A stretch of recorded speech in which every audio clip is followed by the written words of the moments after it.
Hello student, I am Sanjay Sharma और हम लोग डिस्कस कर रहे थे अपना सेकंड चैप्टर, जिसमें हम लोग डिस्कस कर रहे थे जीव जगत का वर्गीकरण, यानी कि लिविंग ऑर्गेनिज्म का क्लासिफिकेशन हम लोग डिस्कस कर रहे थे। इस चैप्टर में जो हमारा पहला वीडियो था उसमें किया था किस प्रकार से सजीव और निर्जीव में मूलभूत अंतर होता है, सजीव कौन कौन से गुण दर्शाते हैं। हमने एक इंपॉर्टेंट पॉइंट ये पढ़ा था कि जितने भी सजीव हैं वो सब कौन से होते हैं, कोशिकीय होते हैं। सभी के सभी किससे मिलकर के बने होते हैं, कोशिका से मिलकर के बने होते हैं। ठीक है, और कोशिका के ऊपर क्या पाई जाती है, कोशिका भित्ति। ठीक है, कोशिका में वह एक कोशिकीय हो सकते हैं, बहुकोशिकीय हो सकते हैं। इसके बाद हमने डिस्कस किया था कि कोशिका झिल्ली के अंदर कोशिका द्रव्य में केंद्रक, केंद्रक में गुणसूत्र पाए जाते हैं और गुणसूत्र बने होते हैं डीएनए और प्रोटीन के। डीएनए के ऊपर पाए जाते हैं जीन। ठीक है, या हम कह सकते हैं कि डीएनए का संरचनात्मक भाग या क्रियात्मक भाग ही क्या कहलाता है, जीन। ये सब हम पढ़ चुके थे और हमने स्टार्ट किया था वर्गीकरण। ठीक है, एक बार आपको ये पता चल गया कि सभी सजीव जो हैं वह कोशिका से मिलकर के बने हैं, तो आप दो तरीके से फिर स्टडी कर सकते हो। एक तो उनका वर्गीकरण, किस तरह से अलग अलग तरह के सजीव होते हैं, उनके कौन कौन से भाग होते हैं, क्या क्या उनमें अंग पाए जाते हैं या कौन कौन सी संरचनाएं उसमें होती हैं जो उनको लिए जरूरी है। दूसरा आप डिस्कस कर सकते हो किस प्रकार कोशिका अपना कार्य करती है। कोशिका में कोशिका झिल्ली क्या होती है, कोशिका द्रव्य क्या होता है, केंद्रक क्या होता है, गुणसूत्र क्या होते हैं, कोशिकांग क्या होते हैं। ठीक है, एक कोशिकीय और बहुकोशिकीय में क्या अंतर है, ये सब आप पढ़ सकते हैं। हम लोग पहले पढ़ेंगे वर्गीकरण। वर्गीकरण के बाद हम लोग स्टार्ट करेंगे सेल बायोलॉजी। तो देखिए, वर्गीकरण जब हम पढ़ रहे थे तो वर्गीकरण में पहला पॉइंट जो हमने डिस्कस किया था कि वर्गीकरण सबसे पहले स्टार्ट किया था अरस्तु ने। ठीक है, अरस्तु ने सजीवों को दो भागों में बांटा था, एक पादप और दूसरा प्राणी जगत। पादप को फिर उसने तीन अलग अलग भागों में बांट दिया और प्राणी जगत को दो भागों में, हीमोग्लोबिन यानी कि लाल रुधिर की उपस्थिति और अनुपस्थिति के आधार पर, वो हम डिस्कस कर चुके थे। और हम ये भी डिस्कस कर चुके थे कि अरस्तु को जीव विज्ञान का या बायोलॉजी का या जूलॉजी का फादर या पिता कहा जाता है। इसके बाद देखिए, अरस्तु के बाद में आते हैं लीनियस।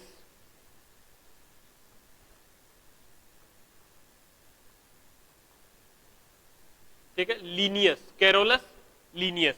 लीनियस के अकॉर्डिंग सजीव जो है उनको दो भागों में बांटा जा सकता है। लीनियस के अकॉर्डिंग जितने भी सजीव हैं उनको दो समूह में बांटा जा सकता है। कौन कौन से, एक तो पादप जगत और दूसरा जंतु जगत। पादप जगत और जंतु जगत, बेसिकली जो अरस्तु ने कहा था उसी को इन्होंने आगे बढ़ाया कि जो सजीव हैं उनको दो भागों में बांट सकते हैं, एक तो पादप और दूसरा जंतु। और इसका आधार अलग अलग करने का, इसको पादप में रखना है, इसको जंतु समूह में रखना है, इनका आधार क्या था, आधार था इनका आकारिकी, सजीवों की आकारिकी। आकारिकी का मतलब है सजीवों की बनावट, किस प्रकार से उनकी बाहरी संरचना होती है।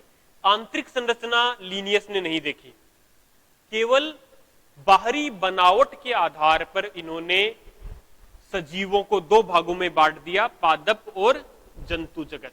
ठीक है, ये इंपॉर्टेंट पॉइंट है। क्या, कैरोलस लीनियस के अकॉर्डिंग या अनुसार सजीव दो प्रकार के होते हैं, पादप और जंतु।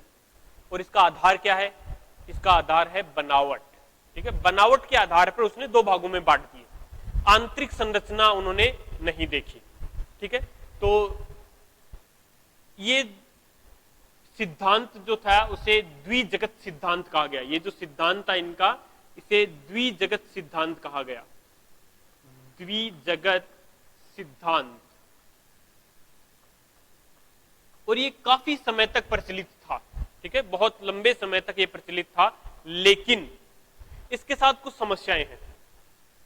मान लीजिए कि जितने भी सजीव हैं सबको हमने दो भागों में बांट दिया, एक पादप जगत और दूसरा जंतु जगत। तो आप ये तो पता लगा लोगे कि ये पादप और ये जंतु है, ठीक है, लेकिन बहुत सारी चीजें आप और पता नहीं लगा सकते, जैसे कि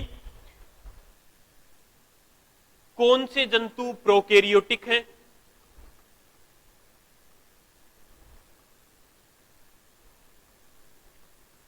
कौन से जंतु प्रोकैरियोटिक हैं और कौन से यूकैरियोटिक हैं।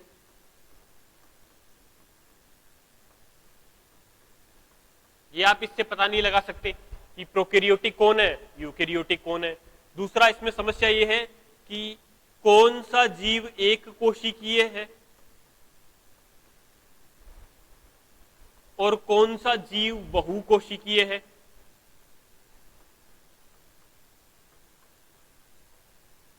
ये हम पता नहीं लगा सकते हैं।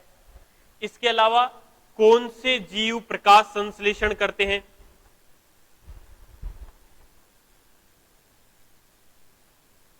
कौन से जीव प्रकाश संश्लेषी हैं और कौन से जीव प्रकाश संश्लेषण नहीं करते हैं, ये हम पता नहीं लगा सकते हैं इससे। ये सबसे बड़ी समस्या है किसकी, द्विजगत सिद्धांत की, ठीक है। देखिए ध्यान से, बहुत ही सिंपल सी बात है ये कि पहली बात अरस्तु वाला जो पॉइंट था हम पढ़ चुके हैं, इसके बाद आते हैं कैरोलस लीनियस। इसने को दो भागों में बांट दिया, पहला पादप जगत, दूसरा प्राणी जगत, और उनके अकॉर्डिंग जितने भी जीव हैं, ठीक है, लाखों करोड़ों जितने भी जीव हैं धरती पर, सबको दो भागों में बांट दो, पादप जंतु, ठीक है, बनावट के आधार पर। जो पादप के जैसा दिखाई दे रहा है पादप, और जो जंतु के जैसा दिखाई दे रहा है जंतु, ठीक है। लेकिन इसकी सबसे बड़ी समस्या यह है कि इसके बाद में आपको इनका वर्गीकरण, इनके बारे में जानकारी नहीं मिलेगी, ठीक है। पादप और जंतु देख करके आप नहीं बता सकते कि कौन प्रोकैरियोटिक है कौन यूकैरियोटिक है, ठीक है। प्रोकैरियोटिक और यूकैरियोटिक हम पढ़ चुके हैं अपने लास्ट वीडियो में, असीम केंद्र की और ससीम केंद्र की। आप एक कोशिकीय और बहुकोशिकीय जीवों का पता नहीं लगा सकते, प्रकाश संश्लेषी और ऐसे जीव जो प्रकाश संश्लेषण नहीं करते हैं उनका पता नहीं लगा सकते हैं, ठीक है। तो इस तरह से ये समझने में आसान था वर्गीकरण, क्योंकि दो ही है पादप जंतु, और सरल भी था। लेकिन इसके बावजूद भी ये ज्यादातर प्रचलित नहीं हुआ, हालांकि ये कुछ दिनों तक इसको माना गया, लेकिन फिर भी धीरे धीरे जैसे जैसे विज्ञान का विकास होता गया वैसे वैसे ये मांग बढ़ने लगी कि केवल बनावट के आधार पर,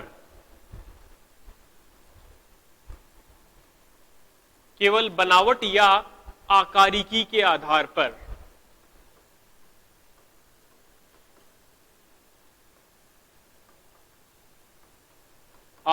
पर वर्गीकरण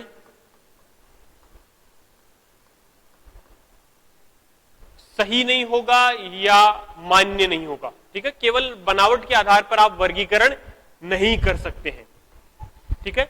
जैसे जैसे विज्ञान का विकास होता गया ये माना गया कि आप केवल बनावट देख करके कि ये पादप है ये जंतु है इसके हिसाब से आप वर्गीकरण नहीं कर सकते।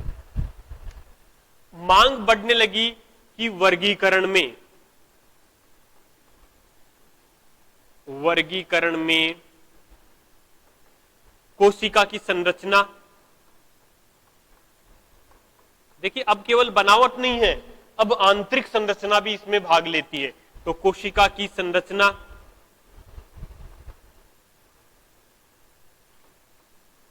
कोशिका भित्ति,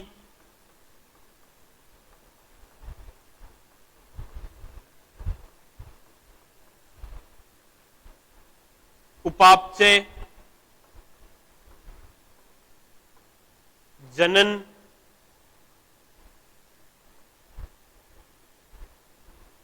की प्रकृति, विकासीय संबंध,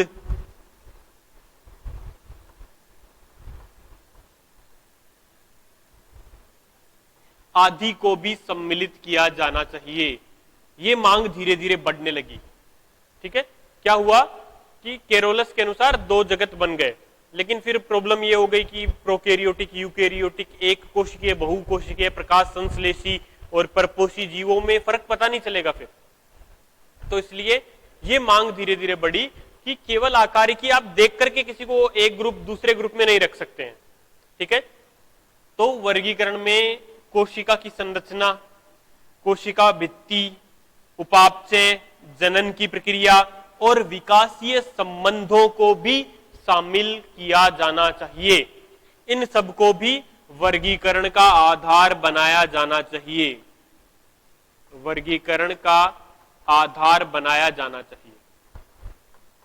ठीक है, ये मांग धीरे धीरे, ये डिमांड धीरे धीरे बढ़ने लगी जैसे जैसे विज्ञान का विकास हुआ। इसके बाद में और बहुत सारे बदलाव आए वर्गीकरण में। ये द्विजगत सिद्धांत है। द्विजगत सिद्धांत के बाद आया त्रिजगत सिद्धांत, जो हमारी बुक में नहीं है, फिर भी हम लोग इसको देख लेते हैं। त्रिजगत सिद्धांत आया। त्रिजगत सिद्धांत किसने दिया? हैक्कल ने दिया। उसके बाद चार जगत सिद्धांत आया।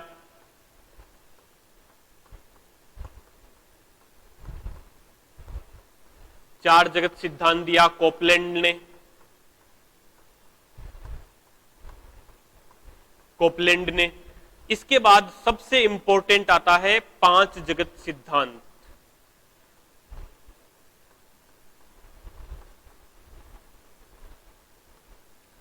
पांच जगत सिद्धांत जो किसने दिया? आर.एच. वीटेकर।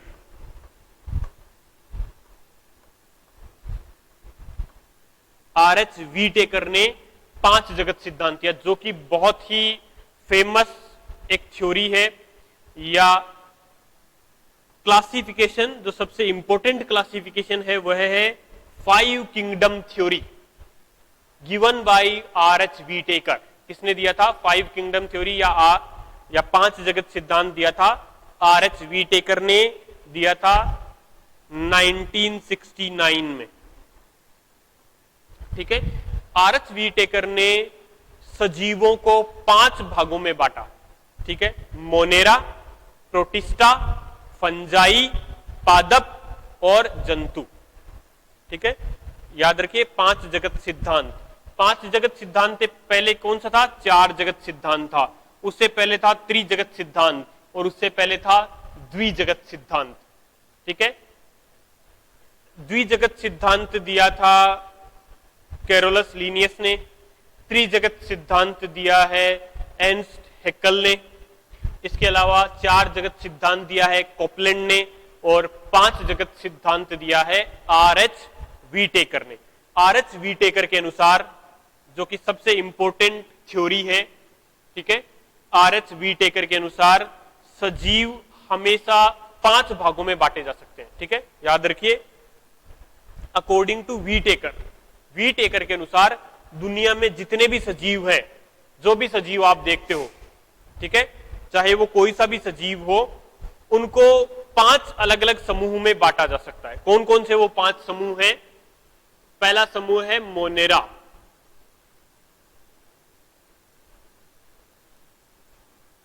ठीक है, मोनेरा के बाद में दूसरा जो समूह है आता है वो आता है प्रोटिस्टा।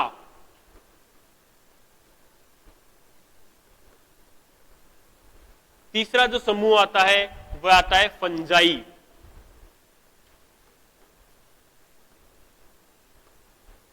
फंजाई के बाद जो आता है पादप और उसके बाद आता है जंतु।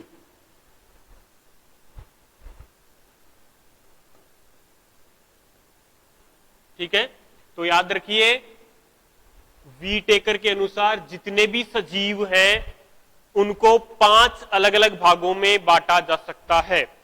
मोनेरा, प्रोटिस्टा, फंजाई, पादप और जंतु। अब आता है कि इनका सिद्धांत या इनका आधार क्या है। ठीक है, जो सबसे पहला आधार इन्होंने लिया वो सबसे पहला आधार है कोशिका।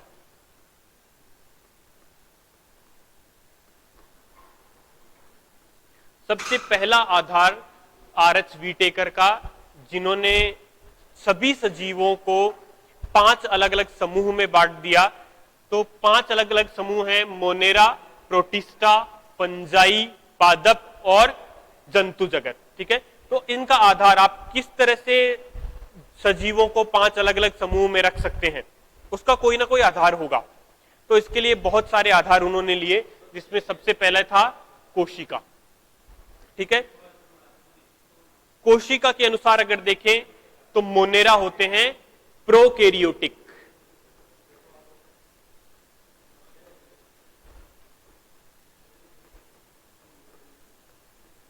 ठीक है, याद रखिए मोनेरा हमेशा कैसे होंगे, प्रोकैरियोटिक। प्रोटिस्टा, फंजाई, पादप और जंतु ये सारे होंगे यूकैरियोटिक।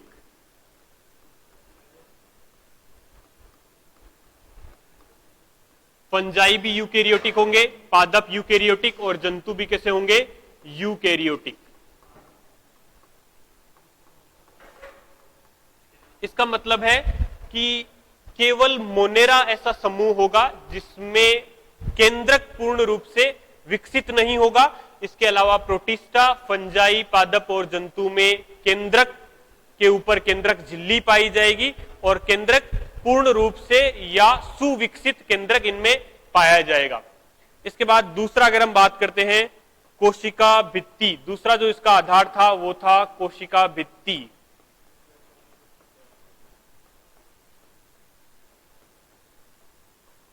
ठीक है, तो याद रखिए दूसरे आधार में उन्होंने चुना कोशिका भित्ति को। तो मोनेरा की जो कोशिका भित्ति है वह होगी बहुशर्करा और एमिनो एसिड की, बहुशर्करा प्लस एमिनो एसिड।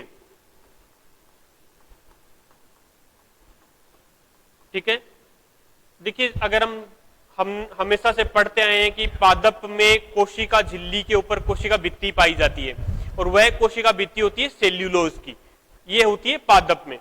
लेकिन अगर हम बात करते हैं मोनेरा जगत की, तो मोनेरा में कोशिका भित्ति पाई जाती है लेकिन वह कोशिका भित्ति सेल्यूलोज से रहित होती है।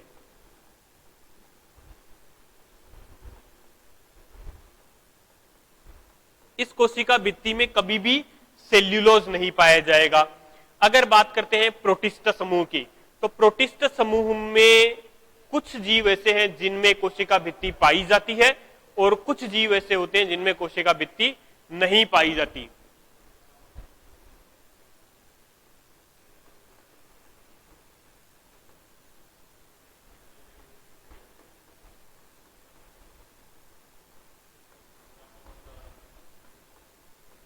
और कुछ में अनुपस्थित। ठीक है, ये पॉइंट में याद रखना है। फंजाई में कोशिका भित्ति पाई जाती है और वह कोशिका भित्ति होगी काइटिन से बनी हुई।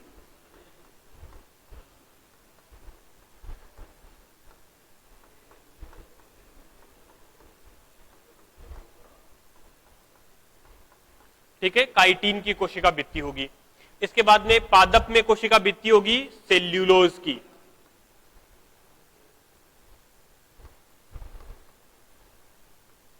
सेल्यूलोज की कोशिका भित्ति।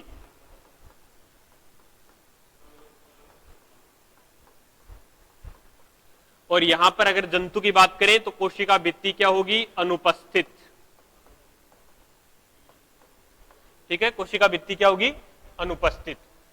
तो ये दूसरा गुण था, दूसरा आधार था जो आर.एच. व्हीटेकर ने जंतुओं के वर्गीकरण के लिए चुना। तीसरा जो उनका आधार था वह था केंद्रक झिल्ली।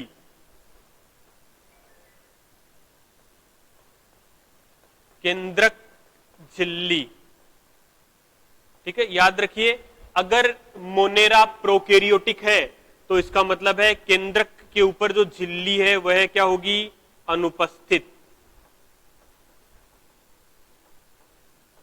ठीक है, केंद्रक के ऊपर कोई भी झिल्ली नहीं पाई जाएगी, न्यूक्लियर मेम्ब्रेन इसमें क्या होगी, एब्सेंट होगी। प्रोटिस्टा, फंजाई, पादप और जंतु, ठीक है, ये सभी कैसे हैं, यूकैरियोटिक। Eukaryotic eukaryotic. तो इन सब के केंद्रक में कोशिका या केंद्रक झिल्ली हमेशा क्या होगी, उपस्थित होगी।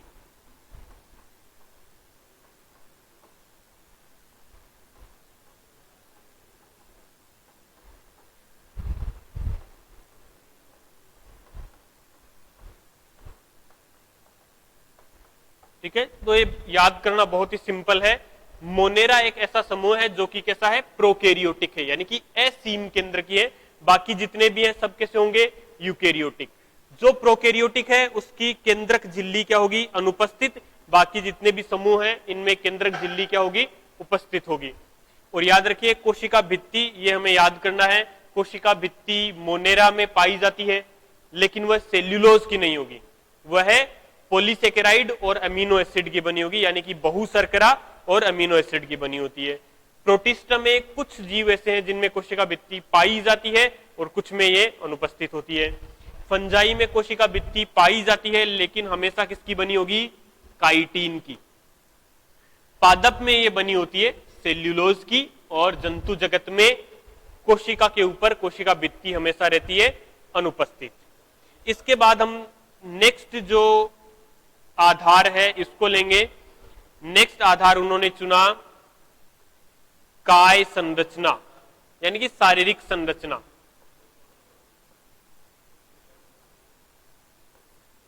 ठीक है, शारीरिक संरचना में हमें याद रखना है कि मोनेरा समूह है वह एक कोशिकीय है।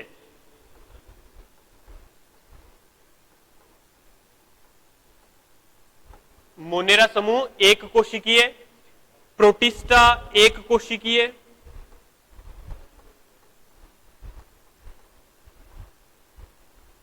ठीक है। अगर हम बात करते हैं फंजाई, पादप और जंतु जगत की, तो फंजाई हमेशा होंगे बहुकोशिकीय,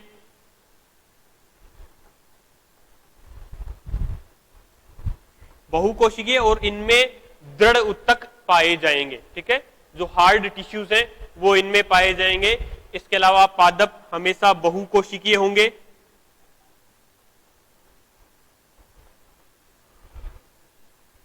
और इनमें उत्तक तंत्र संरचना पाई जाएगी। जंतु बहुकोशिकीय होंगे और इनमें अंग तंत्र पाए जाएंगे।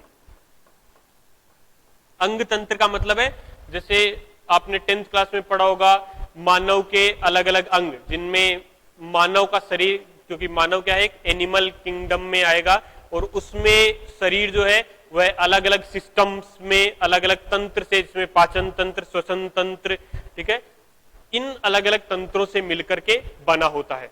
तो ये हो गई काय संरचना। इसके बाद में आता है पोषण। पांचवा जो आधार था वो था पोषण। ठीक है,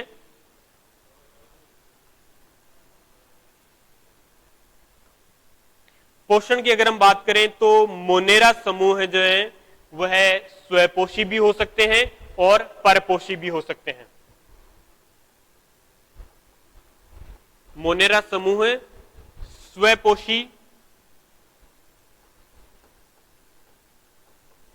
स्वपोषी भी हो सकते हैं और परपोषी भी हो सकते हैं। ठीक है, ये पॉइंट बहुत इंपॉर्टेंट है जो हमें ध्यान से पढ़ना है।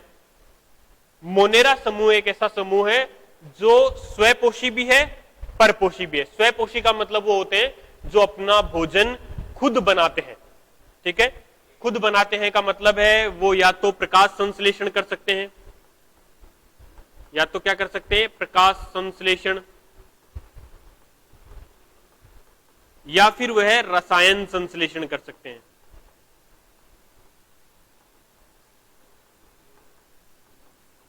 ठीक है, या तो प्रकाश संश्लेषण की सहायता से अपना भोजन तैयार कर सकते हैं या किसी भी अकार्बनिक पदार्थ से।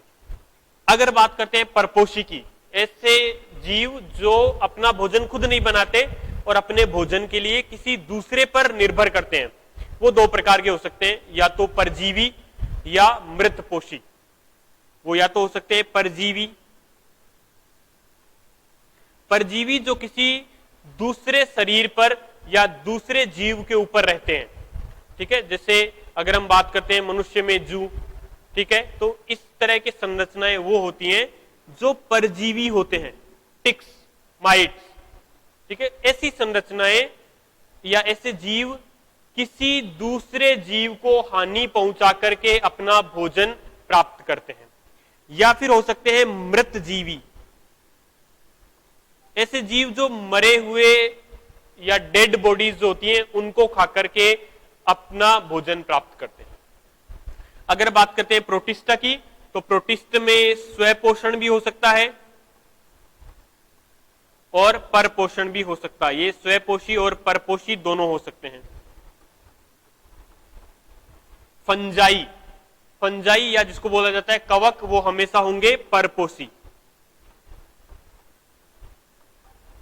पादप हमेशा होंगे स्वपोषी, वो अपना भोजन हमेशा खुद बनाते हैं। और इंसान होता है परपोषी।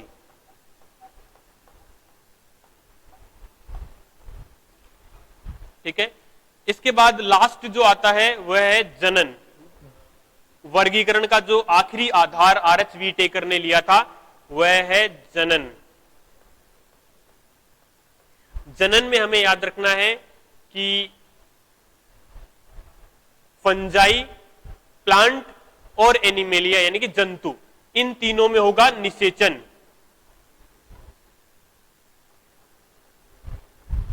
निषेचन, निषेचन और निषेचन। निषेचन जिसको कहा जाता है फर्टिलाइजेशन। निषेचन का मतलब है नर एवं मादा युग्मकों का संलयन।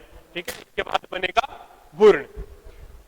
अगर हम बात करते हैं प्रोटिस्टा की, तो प्रोटिस्टा में जनन होता है युग्मक संलयन,